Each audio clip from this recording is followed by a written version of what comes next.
오늘 하나님 말씀은 출애굽기 25장 31절부터 32절까지 말씀입니다. 제가 봉독하겠습니다. 너는 순금으로 등잔대를 쳐 만들되 그 밑판과 줄기와 잔과 꽃받침과 꽃을 한 덩이로 연결하고 가지 6을 등잔대 곁에서 나오게 하되 다른 3가지는 이쪽으로 나오고 다른 3가지는 저쪽으로 나오게 하며. 아멘. 오늘은 금 등대에 대한 말씀을 여러분들과 나누려고 합니다. 금 등대는 그림을 보면 이렇게 생겼습니다.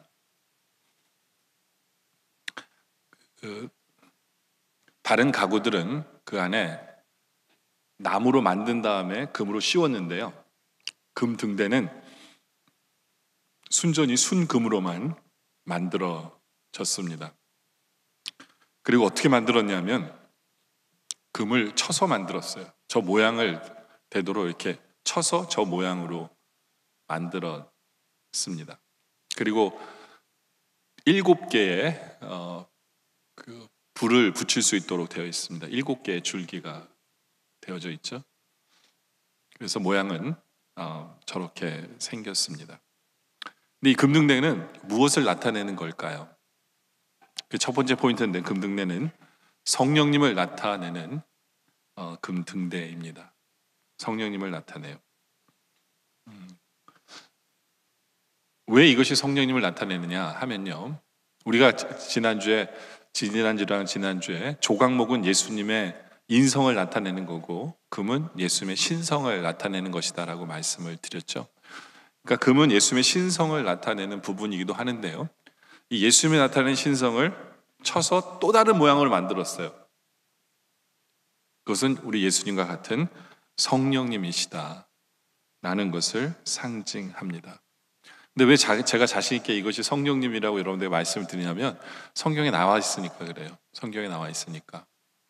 그 이사야서 11장에 보면 이 등대의 모습을 잘 표현하면서 이것이 성령님이라고 나오는데요, 이새 줄기에서 한 싹이 나며 그 뿔에서 한 가지가 나서 결실을 할 것이며 그 위에 여호와의 영 곧 지혜와 총명의 영이요 모략과 재능의 영이요 지식과 여호와를 경외하는 영이 강림하시리니. 그렇죠? 줄기에 성령님이 강림하신다라고 표현을 합니다. 아까 그 등대를 여러분들이 이렇게 생각을 해보시면요, 이게 이렇게 나무 줄기처럼 이렇게 되어 있어요. 그리고 7개의 불이 붙어 있죠. 그렇죠? 여기서 성령님을 표현할 때 7개로 표현을 합니다.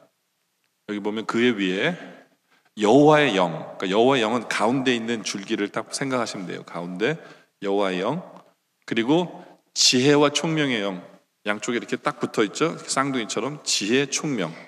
그리고 또 옆에 있는 모략과 재능의 영, 그리고 지식과 여호와를 경외하는 이 영. 그래서 7가지의 영, 성령님을 이 7가지의 모습으로 표현을 합니다. 그래서 7가지의 영으로 우리 성령님에 대해서 표현을 하고 있는 것을 보게 되어집니다. 근데 이것이 구약에서만 얘기하는 게 아니라 요한계시록에서도 보면 성령님을 7개의 영으로 표현을 해요. 1장 4절에 보면 요한은 아시아에 있는 7교회에 편지하노니 이제도 계시고 전에도 계셨고 장차 오실 이와 그의 보좌 앞에 있는 7영이다 라고 표현을 하죠. 또 보좌로부터 번개와 음성과 우레소리가 나고 보좌 앞에 켠 등불 7이 있는데 이는 하나님의 7영이라 라고 표현하면서 성령님을 7영으로 표현을 하십니다. 그러니까 7영이면 성령님이 어떤 일을 하시는가를 우리에게 7가지로 표현하는 거예요. 성령님은 한 분이신데, 그렇다면 이 성령님을 상징하는 이 금등대가 하는 일이 뭔가에 대해서 우리가 생각을 해봐야 합니다. 이제 성소로 들어가는 그림을 우리가 한번 볼까요? 그 성소 첫 번째 휘장을 지나서 이제 성소로 들어갑니다. 근데 여기 보면 성소에는 창문이 없어요. 사방이 막혀 있습니다. 그러니까 불을 들어올 수 있는 소스가 하나도 없어요. 유일하게 저 방을 밝혀주는 게 뭐냐면 금 등대밖에 없어요. 금 등대밖에. 그래서 깜깜한 성소에 들어와서, 물론 깜깜한 성소에 들어오진 않아요. 항상 불이 켜져 있어요. 항상. 근데 이제 상상을 해보세요. 들어왔는데 금 등대에 이렇게 불을 딱 키면 뭐가 보일까요? 드디어 떡상이 보이고 분향단이 보이겠죠. 이게 성령님이 하시는 일이에요. 성령님이 하시는 일이 뭐냐면 떡상을 비춰주세요. 떡상을 비춰주세요. 그래서 그 떡상이 그 등대에 빛을 발해서 떡상이 금으로 돼 있잖아요. 거기서 반짝반짝 거리게 합니다. 또 이 등대가 하는 일이 뭐냐면 분향단을 비춰주심으로 말미암아 분향단이 반짝반짝 거리게 합니다. 이게 성령님이 하시는 일이에요. 다시 말해서 성령님이 하시는 일은 뭐냐면 떡상이 뭘 상징한다고요? 말씀이죠. 말씀을 비춰주세요. 이게 성령님이 하시는 일이에요. 또 떡상이 이 등대가 하는 일이 뭐냐면 분향단, 즉 기도를 상징하죠. 기도에 빛을 비춰주시는, 기도와 말씀에 빛을 비춰주시는 일을 하는 분이 바로 우리 성령님이시다 라는 겁니다. 여기서 말하는 빛을 발하는 건요, 세상의 빛을 발하는 게 아니에요. 우리 성도들에게 빛을 발하라 이런 얘기하죠. 그거는 세상에서 빛을 발하고 선한 일을 이야기하는데, 여기에서 등대는 그 빛은 아니에요. 여기 빛은 성소에서만 빛을 비칩니다. 그렇죠? 그러니까 성령님이 하시는 일에 딱 국한되어 있어요. 성령님께서 하시는 일이 뭐냐? 바로 말씀과 기도에 빛을 비춰주시는 분이다. 그래서 두 번째로 우리가 보려고 하는 것은 말씀을 비추는 금 등대를 좀 자세히 보려고 합니다. 그러니까 성령님께서 하시는 일은 이 말씀에 빛을 비춰주세요. 그러니까 성령님이 안 계시면 이 말씀 사역 자체가 되지 않아요. 왜냐하면 우리가 예수를 믿으면서 성령님께서 우리에게 주시는 가장 큰 축복이 뭔지 아세요? 모두가 누리고 있어요. 모두가 누리고 있는데 우리가 그 축복으로 여기지 않고 깜빡깜빡 잊어버리고 살 때가 있는데, 성령님께서 우리에게 주시는 가장 큰 축복은 뭐냐 하면요, 하나님 말씀이 믿어지게 하는 축복이에요. 하나님의 말씀이 믿어지게 하는 축복. 제가 여러분들 앞에서 예수님이 죽은 지 3일 만에 부활하셨습니다 이렇게 설교해도 여러분들 한 명도 저를 향해서 저 미친 목사가 어떻게 사람이 죽었다 살아날 수 있어, 이런 사람들 아무도 없죠. 그렇죠? 제가 여러분들한테 제발 믿어달라고 부탁한 적도 없어요. 근데 여러분들은 이미 믿고 있죠. 누구 때문에? 성령님 때문에. 물고기 2마리와 떡 5개로 5,000명을 먹이신 사건. 세상 사람들은 제가 이렇게 5,000명 먹였다 그러면 저한테 그럴 거예요. 아니, 물고기가 도대체 얼마나 컸길래 고래를 잡았습니까? 아니, 떡이 얼마나 컸길래 5,000명이 먹었어요. 근데 그게 아니죠. 그렇죠? 여러분들 그게 아닌 걸 알매도 불구하고 저한테 그런 질문을 하지 않고 믿습니다. 왜요? 성령님이 믿게 하셨기 때문에. 그 성령님이 여러분에게 이 믿음을 안 주셨으면 저는 설교하면서 굉장히 애를 먹어요. 뭐 먼저 해야 돼요? 여러분들 믿게 만드는 일부터 시작해야 돼요. 이건 설교가 될 수가 없는 거예요. 근데 말씀 사역이 될 수 있는 이유는 뭐냐면 성령님이 여러분들 통해서 말씀을 믿게 하셨기 때문에 그래요. 이건 놀라운 축복입니다. 에베소서 1장 13절에 보면 이런 말씀이 있어요. 그 안에서 너희도 진리의 말씀, 곧 너희의 구원의 복음을 들어요. 우리 모두가 다 듣죠, 그죠? 근데 감사하게도 우리가 뭐 하냐면 그 안에서 우리는 그걸 믿어요. 또한 믿어요. 우리는 이 축복을 받아요. 이 축복 속에서 사는데 왜냐하면 약속의 성령으로 인치심을 받았기 때문에 그래요. 무슨 얘기냐면 성령님이 여러분에게 도장을 찍었기 때문에 그래요. 너는 내 거야 라고 도장을 찍었기 때문에 벌어지는 일이 뭐냐면 그 약속의 말씀이 믿어지는 거예요. 믿어지는 거예요. 우리는 이 축복을 누리고 있어요. 성령님 때문에. 이게 성령님의 말씀에 빛을 비춰주시는 거예요. 그게 첫 번째예요. 첫 번째, 말씀을 우리로 믿어지게 하세요. 두 번째는 성령께서 하시는 뭐냐면 말씀을 통해 하나님을 보게 하세요. 하나님을 보게 하세요. 한국 장로교회를 그 성경적 어떤 개혁주의 신학 위에 정착하게 한 두 분의 신학자가 있어요. 한 분은 박형룡 박사라는 분이고 또 한 분은 박윤선 박사님이라는 분입니다. 이 박윤선 박사님은 제가 나온 웨스민스터를 1936년 일제시대 때 졸업하신 분이에요. 근데 이분이 왜 신학 공부를 처음 시작했는지 아세요? 이분이 숭실 전문 대학을 다녔는데, 기독교 학교를 다녔는데, 이분은 회의가 있었어요. 보이지 않는 하나님을 어떻게 내가 볼 수 있을까? 이게 이분의 제일 큰 고민이었어요.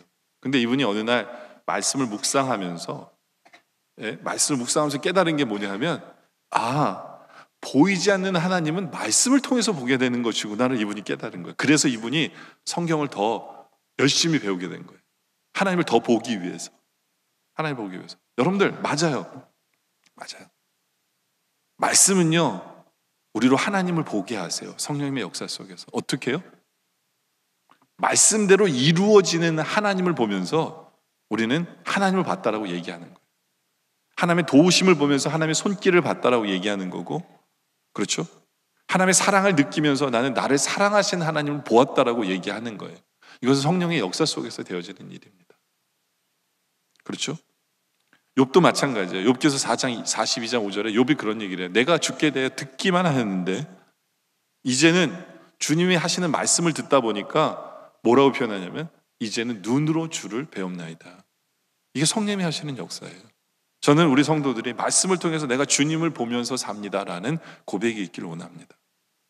세 번째로는 말씀이 정확한 진리로 서게 하시는 일입니다. 성령님이 하세요. 역사 속에서 보면 이 성경이 수많은 그 공격을 당해왔어요. 그럼에도 불구하고 성경이 진리로 딱 설 수 있었던 이유는, 이거는 성령님이 하시지 않고서는 설명이 안 돼요. 성령님이 지켜주신 거예요. 기독교 역사 속에서 칸스탄티노플이 그 기독교를 이 로마의 그 국교로 만듭니다. 근데 그 사람이 뭐 기독교를 너무너무 좋아하고 잘 되기를 위해서 한 것보다는 그 마음의 중심이 왜 그랬냐면, 한 종교로 나라를 한 마음 되게 만들려고 기독교를 국교로 만든 거예요. 근데 국교로 딱 만들고 보니까 문제가 발생한 거예요. 무슨 문제가 발생하냐면, 기독교인들 사이에 하나가 되지 못한 거예요. 기독교인들 사이에 신학적인 문제로 이게 갈라지기 시작하는 거예요. 그래서 황제가 종교 회의를 열게 합니다. AD 325년에 종교 회의를 열게 해요. 근데 가장 큰 종교 이슈가 뭐였냐면, 예수 그리스도가 하나님과 똑같은 분이냐, 이게 가장 큰 이슈였어요. 예수님께서 하나님과 똑같은 분이냐. 그래서 그 당시에 세 가지의 의견들이 있어요. 세 가지 의견. 첫째, 똑같지 않다. 하나님은 더 크신 분이고 그 밑에 조그만 신이 예수님이다. 그게 한 가지 의견이고요. 또 한 가지는 예수님과 하나님은 비슷하다. 또 한 가지 의견은 동일하다. 예수님과 하나는 한 분이시고 동일하다. 우리는 이미 답을 알고 있어요. 그렇죠? 세 번째가 답인 걸 알아요. 근데 그 당시에 종교 지도자들을, 기독교 지도자들을 다 모았거든요. 만약 모으자마자 투표를 했으면 누가 이겼은 줄 아세요? 투표를 했으면 누가 이기냐면, 하나님은 더 크신 신이고 예수님은 밑에 작은 신이라가 이겼어요. 그냥 투표를 했으면. 왜냐하면 그 당시에 거기 있는 사람들이 아리우스파라는 사람들이 그것을 주장했는데, 이 사람들이 제일 똑똑한 사람들이에요. 세상의 문화가 헬라 문화거든요. 헬라 문화는 어떤 생각을 갖고 있는 문화냐면, 제우스가 가장 큰 신이고 그 밑에 작은 신들이 있는 것처럼 기독교도 그렇게 생각하는 사람들이 되게 많았어요. 그러니까 철학적으로 연구하는 사람들, 공부를 많이 한 사람들, 말을 잘하는 사람들은 다 아리우스파예요. 그러니까 이들은 하나님과 예수님이 동일하다? 에이, 말도 안 되는 얘기. 이런 생각을 가지고 기독교 리더들인데 와서 앉아 있는 거예요. 투표하려고 와서 앉아 있는 거예요. 또 한 사람들은 굉장히 성경에 잘 안다는 사람들이에요. 근데 이 사람도 굉장히 유명한 신학자거든요. 학자예요. 근데 이 사람은 비슷해로 와서 앉아 있는 사람이에요. 근데 정통파, 예수님과 하나님은 동일하다라고, 똑같은 분이라고 얘기하는 사람들은 말빨도 세지도 못하고 많이 배우지도 못하고 그런 사람들이 와서 앉아 있는 거예요. 그래서 대화가 시작이 됩니다. 대화가 시작이 되는데, 그 당시에 27살 난 주교도 아니에요. 주교를 따라온 비서가 그 당시에 주교 옆에서 이렇게 있었어요. 그 사람 이름이 아타나시우스라는 사람이에요. 이 사람은 힘도 없고 뭐 높은 사람도 아니에요. 근데 가만 사람들 얘기하는 걸 들어보니까 이게 어디로 흘러가냐면, 예수님은 작은 신처럼 얘기가 되어지는 거예요. 이 대화가. 이 젊은 사람이 갑자기 일어나더니 큰 소리로 뭐라고 그러는지 아세요? 그 사람들한테. 그 사람들 뭐라 하냐면 예수님과 하나님은 한 분이십니다. 큰 소리로 외쳤어요. 근데요, 이 사람이 이걸 외쳤을 때 그 자리에서 듣고 있던 사람들이 저는 뭐야 건방지게, 이런 사람이 아니라 무슨 소리 들렸냐면 천둥 소리로 들린 거예요. 하나님의 소리로 들린 거예요. 거기 앉아있는 모든 사람들이 똑같이 어떻게 들었냐면 저대로 안 하면 우리 다 죽겠구나 라고 느낀 거예요. 그래서 어떻게 통과가 된 줄 아세요? 하나님과 예수님은 동일하다로. 그게 니케아 회의예요. 동일하다. 그 당시에 거기 앉아있던 사람들은 이건 말도 안 되는 역사였다는 거예요.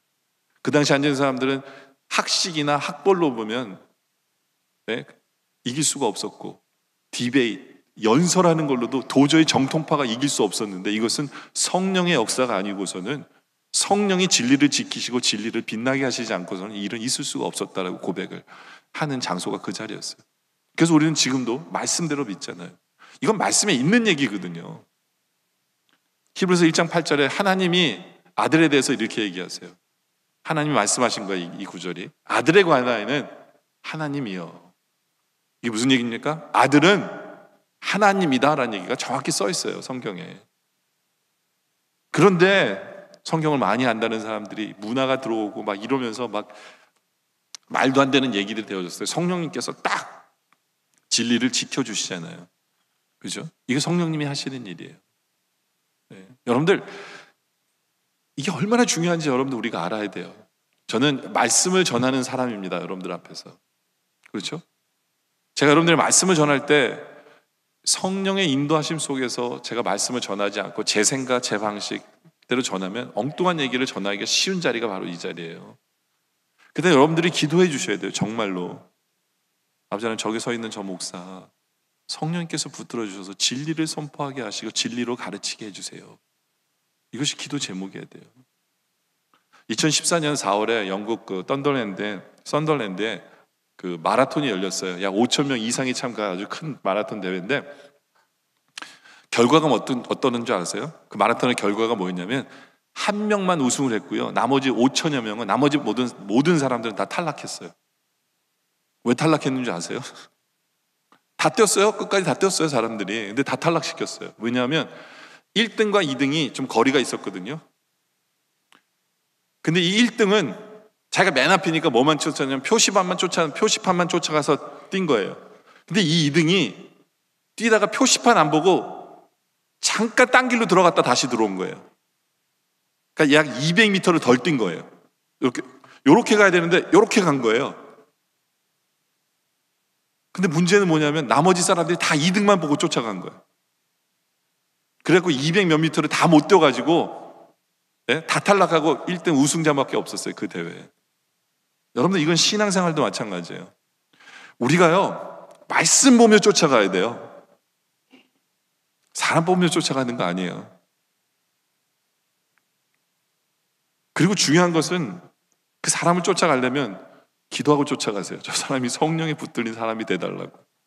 그리고 여러분들도 먼저 성령에 붙들린 사람이 돼야 돼요. 성령께서 목사에게만 알려주는 게 아니라 여러분에게도 말씀을 통해서 하나님의 말씀을 여러분에게 주세요.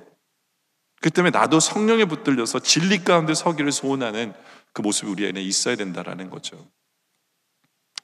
또 네 번째로 성령님께서는요, 말씀을 제대로 적용하게 해주세요. 적용하게 해주세요. 두 가지 방법으로 적용하게 하시는데요, 딱 이렇게 생각하면 맞아요. 여러분들이 성소에 들어갔어요. 성소에 들어갔는데 이 금등대 불을 딱 켜잖아요. 그리고 떡상, 이렇게 금으로 된 떡상 이 판에다가, 판을 여러분들이 그 떡상 판을 쳐다보면, 떡상이 아니라 떡상 판을 이렇게 쳐다보면 거기에 누가 보일까요? 누가 보일까요? 네? 등대가 보여요? 네, 등대도 보여요. 또 누가 보일까요? 제가 이렇게 물어봤더니 일부에 뵀던 어떤 애가 갑자기 떡이요 그러더라고요. 뭐 떡도 보일 거예요.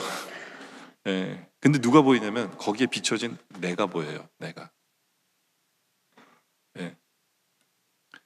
이 하나님의 말씀을 적용하려면요, 그 말씀이 내가 보여야 돼요. 이게 성령님께서 제대로 비춰주신 모습이에요. 성령님께서 빛을 발해서 그 말씀에서 그 빛을 통해서 나의 모습이 거기에 비춰질 때 묵상을 제대로 하신 거예요. 제대로 적용하신 거예요. 여러분들 중학교 다닐 때 수학여행 가면 이런 장난 많이 하잖아요. 자고 있는 애한테 매직으로 이렇게 지워지지도 않는 매직으로 얼굴에 그어놓고 걔가 깨면 우리끼리 좋아하잖아요. 걔는 뭐가 뭔지도 모르는데. 근데 언제 알아요?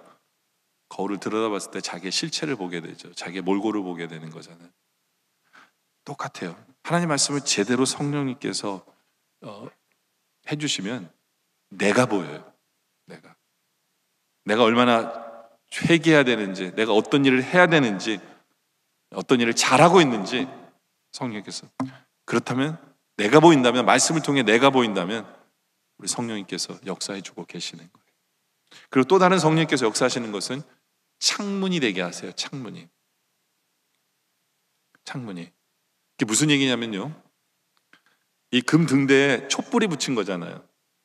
촛불이 비춰졌으니까 이 떡상은 어떻게 보여요? 은은하게 보이겠죠. 근데 형광등을 켰다 그러면 뭐가 어떻게 보이겠어요? 좀 하얗게 보이겠죠. 이 불빛의 색깔에 따라서 저것을 바라보는 게 틀려져요. 이게 창문의 역할이에요. 창문의 역할이라는 건 뭐냐면, 여러분들 우리가 바깥을 쳐다볼 때 빨갛게 틴트가 되면 세상이, 바깥 세상이 어떻게 보여요? 빨갛게 보이죠. 까맣게 틴트라면 어둡게 보이죠. 똑같아요. 우리가 세상을 바라볼 때 하나님의 말씀 안에서, 성령님께서 비춰주신 그 하나님의 진리의 말씀 안에서 세상을 보면 제대로 보게 돼요. 근데 그렇지 않다면 엉뚱한 것으로 통해서, 학문을 통해서 보면 우리는 세상을 잘못 해석하게 돼요. 그럴 때 우리는 성령님 안에서, 성령님과 말씀 안에서 세상을 바라볼 때 제대로 보는 거죠. 제대로 묵상하는 거고 제대로 적용하는 거예요. 성경은 그렇게 보는 거예요. 그렇게. 그렇죠? 그렇게 해서 그 하나님 말씀이 나를 보게 하시고 나로 세상을 제대로 보게 하잖아요. 그러면 결국엔 어떻게 되냐? 히브리서 4장 12절의 말씀이 나에게 역사가 돼요. 하나님의 말씀은 살아있고 활력이 있어 좌우의 날선 어떤 것만 더 예리하여 혼과 영과 및 관절과 골수를 찔러 쪼개기까지 하여 또 마음의 생각과 뜻을 판단하나니, 나를 깨뜨려 없어요. 내가 회개해야 될 것, 내가 똑바로 서야 될 것, 내가 하지 말아야 될 것, 내가 해야 될 일, 나를 깨뜨리고 성령님이 원하시는 모습으로 나를 세워주시는 것, 이거 성령님이 하시는 일이에요. 그래서 어떻게 해요? 그래서 우리가 하나님의 전으로 제대로 설 수 있도록, 고린도서 6장 19절에 너희 몸은 너희가 하나님께로 받은 바 너희 가운데 계신 성령의 전인 줄 알지 못하는, 우리는 교회예요. 우리는 하나님의 전이에요. 그래서 하나님의 뜻대로, 말씀대로 설 수 있는 제대로 된 교회, 제대로 된 전이 되게 하기 위해서 성령께서 역사하시는 거예요. 왜요? 성령님은 로마서 1장 4절에 성결의 영이기 때문에 우리로 거룩하게 해주시는 영이에요. 우리로 거룩하게 해주시는 영. 그게 다섯 번째입니다. 말씀을 통해서 성결케 하세요. 성결케 하세요. 갈라디아서 5장 16절에 보니까 내가 이르노니 너희는 성령을 따라 행하라. 그리하면 육체의 욕심을 이루지 아니하리라. 성령께서 우리 안에 계셔서 자꾸 성령님 원하시는 길로 우리를 인도하세요. 그럼 우리는 육체를 이기게 돼요. 근데 물론 처음에는 17절의 말씀처럼 육체의 소욕은 성령을 거스리고요, 근데 성령은 육체를 거스려요. 다시 말해서 우리 안에 성령님과 우리 육체가 싸우고 있어요. 그래서 가만 보면 짖는 것 같은데 안 져요. 걱정하지 마세요. 네. 이 둘은 서로 대적함으로 너희가 원하는 것을 하지 못하게 하는 거예요. 내가 원하는 것을 하지 못하게 하셔서 결국에는 성령이 원하는 대로 하도록 만드시는 일, 말씀대로 살게 하시는 일, 말씀대로 승리하게 하시는 일을 성령님이 해주세요. 이게 성령님의 역사예요. 다른 어떤 교회 장로님 되신 분의 이야기인데요, 이분은 원래 이분 말대로 하면 자기 와이프 때문에 교회에 개 끌려가듯이 끌려갔대요. 항상 예배 때마다 끌려온 사람이에요. 예. 근데 이분은 교회를 다니면서 끊을 수 없는 두 가지가 있었대요. 하나는 담배를 끊지 못했고요, 또 하나는 도박을 끊지 못했대요. 그래서 항상 예배 드리고 나면 바깥에서 담배 피고 그러다 걸려가지고 창피를 당하고, 예배 끝나고 또 도박하러 가고, 그래갖고 막 이혼 협박까지 받고 막 이랬는데 뭐 도저히 끊지를 못하더래요. 끊어보려고 했는데 안 끊어지는 거예요. 번번이 실패했어요. 근데 어느 날 이분이 자기 아내한테 또 개 끌려가듯이 부흥에 끌려간 거예요. 계속해서 매일 졸았대요. 근데 마지막 날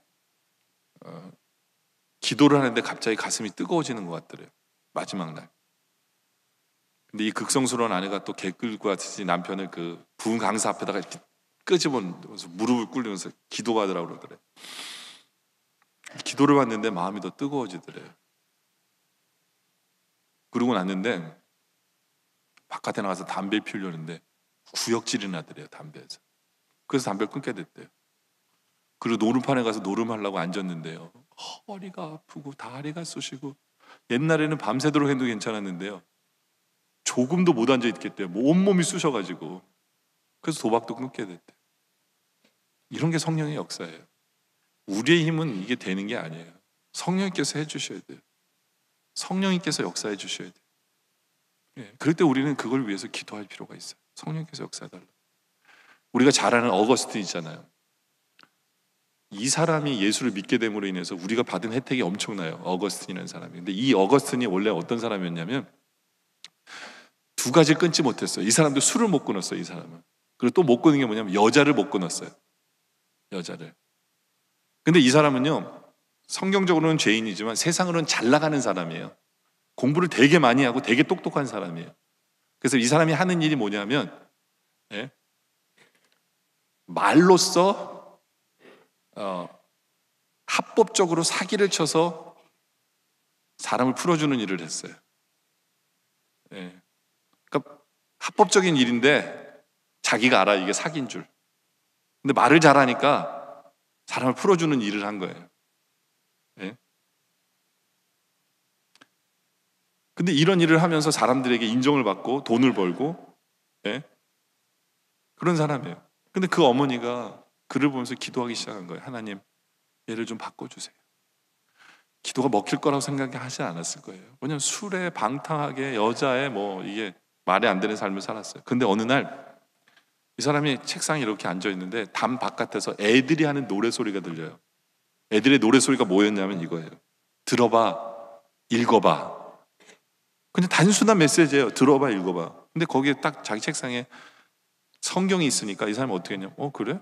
한번 펴서 읽어보자고 딱 폈는데 로마서 13장 13절이 나온 거예요. 그 내용이 그거예요.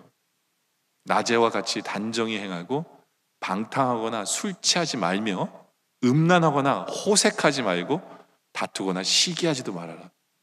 이 한 구절에 이 사람이 그냥 깨진 거예요. 내가 죄인이구나. 내가 하지 말란 일만 그것만 하고 다녔구나 내가. 그러면서 회개하면서 이 사람이 깨져서, 이 사람이, 여러분 이건요, 성령의 역사가 아니고는 설명이 안 돼요. 성령의 역사가 아니고는. 저는 우리 영락의 성도들이 말씀 앞에 깨지길 원합니다. 성령님의 역사를 통해서 이것을 사모하며 또 우리가 기도하기를 원합니다. 세 번째는 기도를 비추는 금등대예요. 그래서 성령님이 우리의 기도를 비춰주시는 모습을 나타내는 거예요. 어떻게 비춰주시느냐? 로마서 8장 26절에 보면 이와 같이 성도도 우리의 연약함을 도우시나니 우리는 마땅히 기도할 바를 알지 못하나 오직 성령이 말할 수 없는 탄식으로 우리를 위해 친히 간구하세요. 그러니까 성령님이 하시는 일이 뭐냐면 우리를 위해 기도해 주세요. 왜요? 우리는 뭐라고 기도해야 될지 모르는데 성령님은 그 기도 제목을 알고 계시기 때문에 그분이 우리를 위해서 기도해 주세요. 27절에도 마음을 살피시니가 성령의 생각을 아시나니 이는 성령이 하나님 뜻대로 성도를 위하여 간구하십니다. 기도는 하나님 뜻대로 기도해야 되는데 그걸 알고 있는 분이 성령님이에요. 그래서 성령님이 하나님 뜻대로 우리를 위해서 지금도 기도하고 계세요. 근데 성령님 우리를 위해서 기도하는 걸 끝나는 게 아니라 우리에게도 요구하시는 게 뭐냐면 에베소서 6장 18절에 모든 기도와 간구를 하되 항상 어떻게 되느냐? 성령 안에서 기도해야 돼요. 성령 안에서 기도해야 돼요. 그래서 우리가 아까 인사할 때 성령 안에서 기도하십시오. 우리는 성령 안에서 기도해야 돼요. 우리가 이것을 소원하면 기도할 수 있어요. 문제는 뭐냐면 내 속에 내가 갇혀서 내가 원하는 것, 내 욕심만 기도하려고 하니까 문제가 발생하는 거예요. 우리가 좀 생각을 넓혀야 돼요. 좀 생각을 넓혀야 돼요. 제가 이렇게 목회를 하면서 우리 성도님들한테 느낀 게 몇 가지가 있어요. 그게 뭐냐면 우리 성도들은 첫째로 대체로 착하다는 거예요. 100% 착한 게 아니라 대체로 다 착하세요. 그리고 둘째로 저를 서프라이즈 하는 게 뭐냐면 나름 진지하게 신앙생활을 그 나름대로 하고 계세요. 항상 그 안에 고민이 있으시고 신앙생활을 잘하려는 마음들이 있다라는 거예요. 제가 놀래는데요. 대체로 다 그래요. 세 번째는 저한테 묻고 싶은 질문이 있지만 묻지 않고 참으시는 분들이 많아요. 착해서. 네. 저도 느껴요. 저도 다 느낍니다. 근데 이제 제일 궁금한 게, 성도들이 제일 궁금한 게 뭐냐면 저 목사는 저 앞에서 저렇게 설교하는데 지는 그렇게 사나? 그게 제일 궁금하고요. 그럼 저렇게 살면 그 축복을 저 목사는 누리고 있을까? 이게 제일 궁금해요. 저도 알아요. 저도 그 책임감을 느끼고 삽니다. 저 모르는 거 아니에요. 근데 그 책임감은 제가 느낄 게 아니라 하나님이 느끼셔야 돼요. 책임지시는 분은 하나님이에요. 하나님이에요. 저는 단지 보험회사에서 보험을 팔러 온 사람이고 나중에 책임은 보험회사에서 지는 거랑 똑같아요. 물론 제 책임도 좀 있지만 정확히 맞죠? 그죠? 저도 책임감을 느껴요. 그리고 저도 제 삶을 돌아보면서 항상 생각해요. 내가 말씀대로 살고 있는지, 말씀대로 사니까 어떤 축복을 누리는지. 근데 우리 성도들의 문제는 뭐냐면 그 효험을 어디서 보려고 하냐면 4가지의 좁은 분야에 걸쳐서 그 효험을 보려고 하는데 문제가 있어요. 그 4가지 분야가 뭐냐면 첫째는 경제적인 부분에 있어서 보려고 해요. 내가 예수를 믿고 헌금을 하는데 경제적으로 나아지고 있나? 뭐 여러분들 그렇게 생각하는 건 당연한 건지도 몰라요. 근데 경제적으로 나아져만 하는데 왜 안 나아지지? 예? 문제가 뭐지? 이제 여기에 우리가 갇혀 있는 거예요. 두 번째는 건강해야 되는데, 예? 예수를 믿으면 병도 낫고 치료자 되신 주님이 건강하게 해주셔야 되는데 건강한가? 이게 효험이 있나? 이걸 생각하고, 세 번째는 자녀예요. 자녀. 우리 자녀들이 예수 믿어서 잘 되나? 그걸 위해서 예수 믿는데 잘 돼야 되는데 내가 기도를 자녀를 위해서 하고 있는데 이 기도가 응답받고 있나? 저 목사 집은 자녀들이 잘 되나? 네? 이런 거에 관심이 많아요. 그렇죠? 네 번째는 분명히 질문하고 싶은데 내색은 잘 안 하지만 그래도 이렇게 쫙 보고 있는 게 뭐냐면 결혼 생활은 잘하고 있나? 가정이 행복한가? 가정이 행복한가? 물론 저한테 묻어보진 않아요. 어느 누구도 묻진 않는데, 네. 예전에 제가 이렇게 어떤 분들 모시고 부부 세미나 했더니 그 남자분이 저한테 그러시더라고요. 나한테 묻는 게 아니라 우리 와이프한테 묻더라고요. 사모님 정말 행복하세요? 목사님은 저대로 삽니까? 그분은 착한 분은 아니었던 것 같아요. 근데 감사하게도 저희 와이프가 대답을 해줬어요. 그렇다고. 세상에 완벽한 남편은 없는데 우리 와이프 그렇게 봐주는 것 같아서 너무 감사했는데, 하여튼 이 교회에서요, 만약에 애프터 서비스가 있다면 결혼 생활에 제일 많을 것 같아요. 네. 이거 물릴 수 없습니까? 고장난 거 아닙니까? 뭐 잘못된 거 아닙니까? 네. 근데 제가 말씀드리고 싶은 건 뭐냐면 우리의 기도의 생각의 이 테두리가 그 4가지 안에서 벗어나질 않아요. 네. 여러분들이 순기도 제목 올리잖아요. 90%가 건강인 거 아세요? 90%가. 근데 감사하게 생각하는 건 뭐냐면 본인의 건강이 아니에요. 자녀의 건강 아니면 한국에 계시나 딴 주에 계신 부모님 건강. 우리 교회는 젊은 분들이 많나 봐요. 네. 그러니까 우리 교회 안에는 이렇게 별로 없는데 딴 분들 건강을 위한 기도 제목이 90%예요. 그러니까 그 테두리 4개 안에 다 포함됐어요. 자녀, 뭐 SAT부터 뭐 만남부터 뭐 이 4가지 안에 거의 99%가 그거예요. 99%가. 딱 1%만 대한민국과 미국을 위해서 이렇게 기도하시는 분들 있으세요. 전 되게 존경해요. 그분을 이렇게 보면 항상 그분의 기도 제목은 그 테두리예요. 우리 대한민국, 미국. 네. 근데 이게 정말 재밌는 게 뭐냐면 우리가 예수님의 이름으로 기도하잖아요. 예수님의 이름으로 기도하잖아요. 근데 우리 예수님은 경제적으로 가난했어요. 무소유주의한테 우리가 그 기도 드리고 있는 거예요. 네? 우리 예수님은요 33세 하늘나라 가셨어요. 건강에 신경도 안 쓰셨어요. 33세 하늘나라 가실 분이 뭐 내가 건강해서 오래 살고 신경도 안 쓰신 분한테 우리는 지금 그 기도 드리고 있는 거고, 세 번째, 네? 결혼도 안 하셨어. 자녀도 없으셨어. 그런 분한테 우리는 그 4가지의 기도 제목으로 날마다 기도하고 계신 거예요. 좀 이상하지 않으세요? 이상하지 않으세요? 이 4가지 외에도 기도할 게 얼마나 많은지를 우리가 알아야 돼요. 그 기도 제목을 주시는 분이 성령님이에요. 우리 예수님은 그 4가지가 없으셨는데도 불구하고 기도할 게 너무 많으셨어요. 왜요? 성령 안에서 기도하시니까. 우리가 좀 깨어있어서 내 속에서 내가 원하는 바에서 좀 벗어나서 주님이 원하시는 성령 안에서의 기도를 좀 드릴 필요가 있다라는 얘기예요. 그렇죠? 그럴 때 이 말씀이 적용이 돼요. 로마서 8장 32절에 자기 아들을 아끼지 아니하시고 우리 모든 사람을 위하여 내주시니가 어찌 그 아들과 함께 모든 것을 우리에게 주시지 않겠느냐. 이게 뭐냐면요, 우리가 요만큼 기도했는데 이 모든 것을 주실 거라는 약속이에요. 어떻게 해요? 우리가 성령 안에서 기도하면, 주님이 원하시는 그 기도 제목으로 그냥 기도하면 나머지는 따라올 거예요. 근데 우리는 요거 안에서, 내 안에서 요것만 기도하다 보니까, 이걸 미처 기도하다 보니까 정말 중요한 걸 빠진 거예요. 성경이 정말 재미있는 게 뭐냐면 마태복음 7장 7절에 보면요, 우리가 잘 아는 내용이 나와요. 구하라 그리하면 너에게 주실 것이요, 찾으라 그리하면 찾아낼 것이요, 문을 두드리라 그리하면 너에게 열릴 것이니. 잘 아는 내용이죠. 기도에 대한 내용이에요.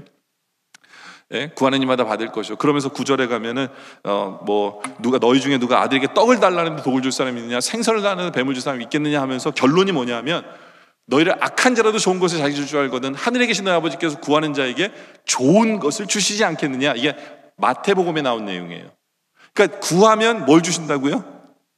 좋은 거를 주세요. 구하는 걸 주신다는 게 아니에요. 구하면 뭘 주신다고요? 좋은 걸 주세요. 근데 좋은 게 뭐예요? 이 좋은 게 뭘까요? 이 좋은 게 뭔지를 알려면 누가복음에만 알아요. 누가복음 11장에 가면 똑같은 내용이 나와요. 11장 9절에 또 너에게 이르노니 구하면 너 구하라 그러면 너에게 주실 거죠. 마태복음 똑같은 내용이죠. 똑같아요. 10절에 구하는 이마다 받을 것이요, 똑같아요. 11절에 가서도 아버지 얘기가 합니다. 너희 중에 아버지 누가 아들이 생선 달라는데 생선에 뱀을 줄 사람이 어디 있느냐, 알을 달라는데 정갈을 주겠느냐.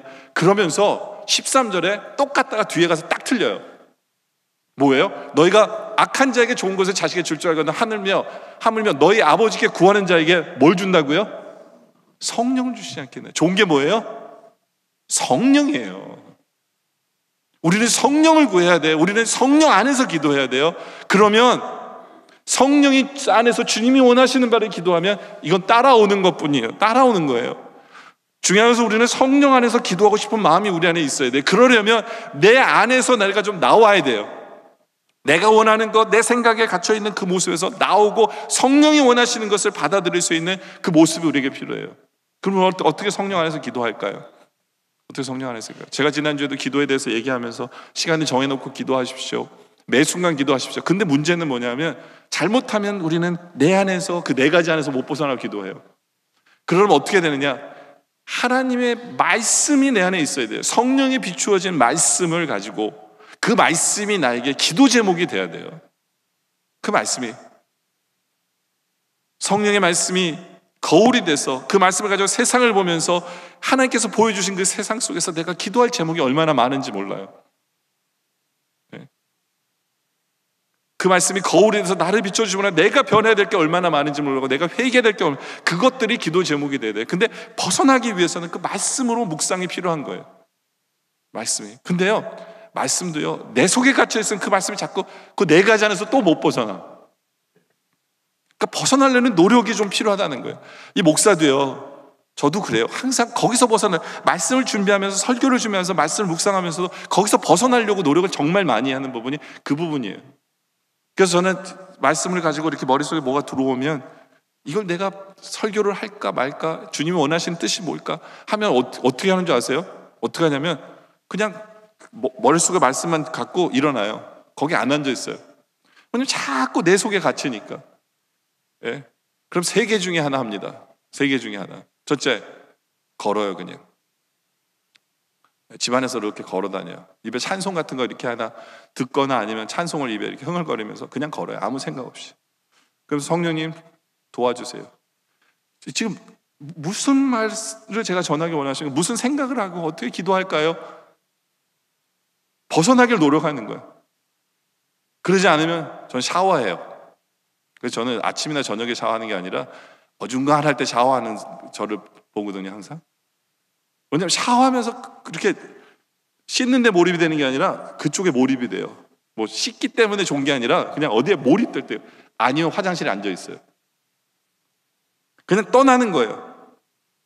그래서 어쩔 때는 화장실에 2시간 앉아 있어가지고 일어나지 못하고 다리에 힘이 풀려가지고 막 도와달라는 적도 있고 그러는데, 일 보려고 2시간 앉아 있는 거 아니에요. 그냥 2시간 앉았는데 머릿속에 그 생각들이, 그 말씀이 이어지는 거거든요. 왜 그러느냐면요, 내 생각에서 벗어나고 내 틀에서 벗어나서 성령님께서 나에게 주시는 게 뭔가에 대한 고민 때문에 그러는 거예요. 그게 필요하기 때문에. 아까 그 박윤선 박사님 얘기했잖아요. 이분도 그랬던 것 같아요.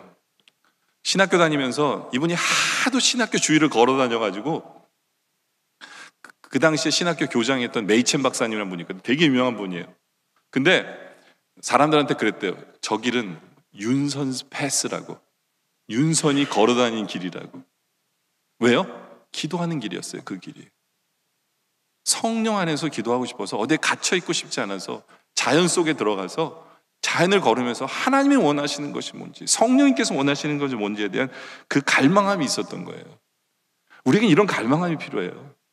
내 속에 갇혀 있지 않고 성령님이 나에게 주시는 기도 제목, 성령님께서 나에게 주시는 말씀에 대한 그 갈급함이 우리 안에 있기를 원합니다.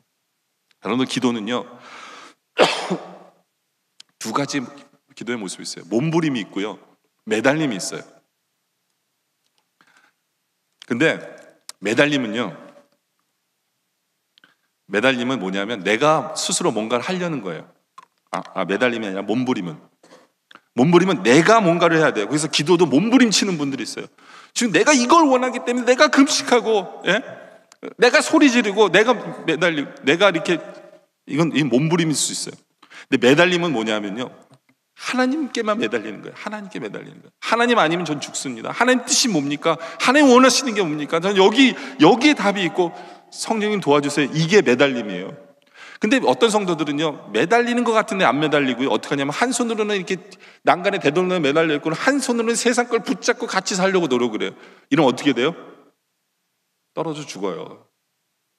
어떻게 매달려야 돼요? 2손 다 주님 앞에 매달려야 돼요. 주님 아니면 죽는다라고 매달려야 돼요. 이런 매달림이 필요한 거예요. 마태복음 15장 25절을 보면 매달리는 사람들인 게 뭔가가 나와요. 여기 보면 이방 여자가 자기 딸을 고쳐달라고 그러거든요. 근데 주님이 이 여자를 개 취급해요. 개한테는 먹을 거 안 준다고 그랬어요. 그랬더니 여인이 뭐라 그래요? 개도 주인의 상에서 떨어지는 부스러기 먹고 삽니다, 주님. 그랬더니 주님이 내 믿음이 너를 구원하였더라 이렇게 하잖아요. 내 믿음이 크도다. 주님이 원하시는 게 뭔지 아세요? 이런 매달림이에요. 내가 살아있으면 안 돼요. 나는 죽어야 돼요. 전 주님 아니면 죽습니다. 저는 주님만 꼭 붙들고 주님 아니면 안 돼요. 이런 매달림이 우리의 기도에 있어야 되고 말씀 앞에 있어야 되는 거예요. 이게 성령님이 원하시는 거예요.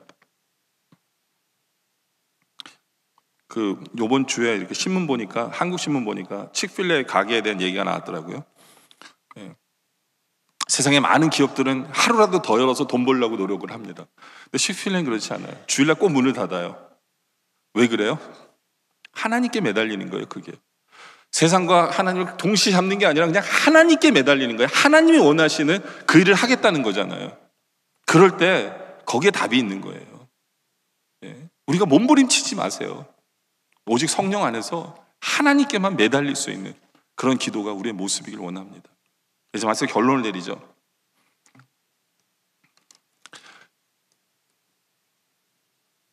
여러분들 성소에 들어갔어요.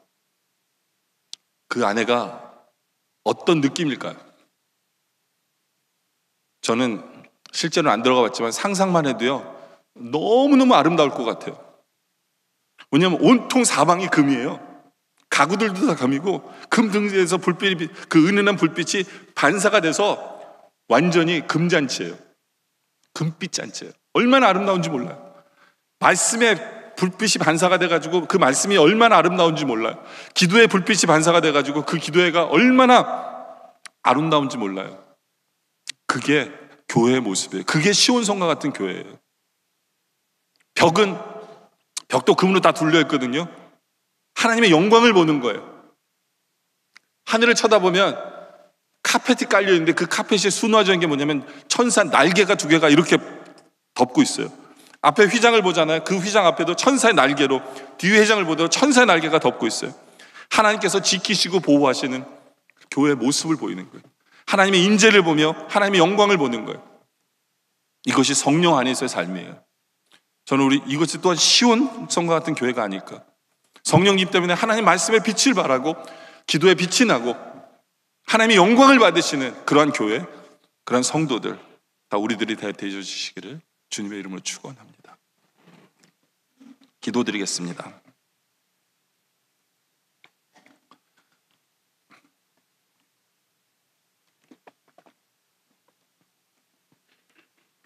아버지 하나님, 성령님이 계시기에 감사합니다. 이제 우리의 말씀에 빛을 비춰주셔서 우리가 진리 가운데 성결하게 나를 바라보며 세상을 제대로 바라보면서 주님 원하시는 모습으로 서게 하여 주시옵소서. 우리가 기도할 때 성령 안에서 기도하게 하여 주셔서 주님의 뜻을 이루어드리는, 주님을 기쁘시게 하는, 그래야 성령님 때문에 말씀과 기도로 하나님의 영광을 드러내며 하나님을 기쁘시게 하는 우리 모두 되게 하여 주시옵소서. 감사드리며 예수님의 이름으로 기도드립니다. 아멘.